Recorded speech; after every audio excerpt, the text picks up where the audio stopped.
اہل حدیث فرقے کے نزدیک صرف گھوڑے کی بھی قربانی جائز نہیں ہے۔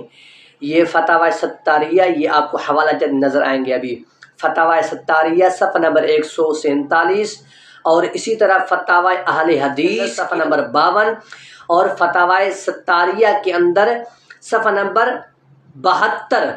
یہاں تک کہ انہوں نے مسئلہ بتایا کہ مرغی کی بھی قربانی جائز ہے۔ آپ اپنے سر پر ہاتھ رکھ کے بیٹھو گے کہ یہاں تک بھی قربانی جائز ہے۔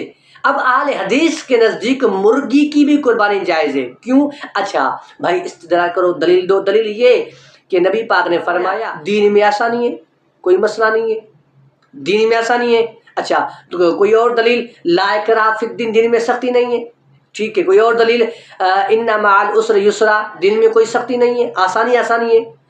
اب یہ جو بندے آیات یا حدیث پڑھ رہے ہیں، یہ حدیثیں ٹھیک ہیں، آیتیں بھی ٹھیک ہیں، لیکن جو استدلال کر کے لا رہے ہیں یہ استدلال غلط ہیں۔ اب یہ کہتے ہیں بھینس کی قربانی جائز نہیں ہے، گھوڑے کی قربانی جائز ہو گئی۔ یہی لوگ کہتے ہیں بھینس کی قربانی جائز نہیں، مرغی کی بھی قربانی جائز ہو گئی۔ اب یہ لوگ دین کے اندر، یعنی مرغی قربانی کا جانور ہے، گھوڑا قربانی، استغفر اللہ، تمام فقہا کے نزدیک، فتاوی ہندیہ کے اندر، دیگر فتاوی جات کے اندر، تمام فقہا کے نزدیک مرغی یا گھوڑا قربانی کے جانوروں میں سے نہیں ہے۔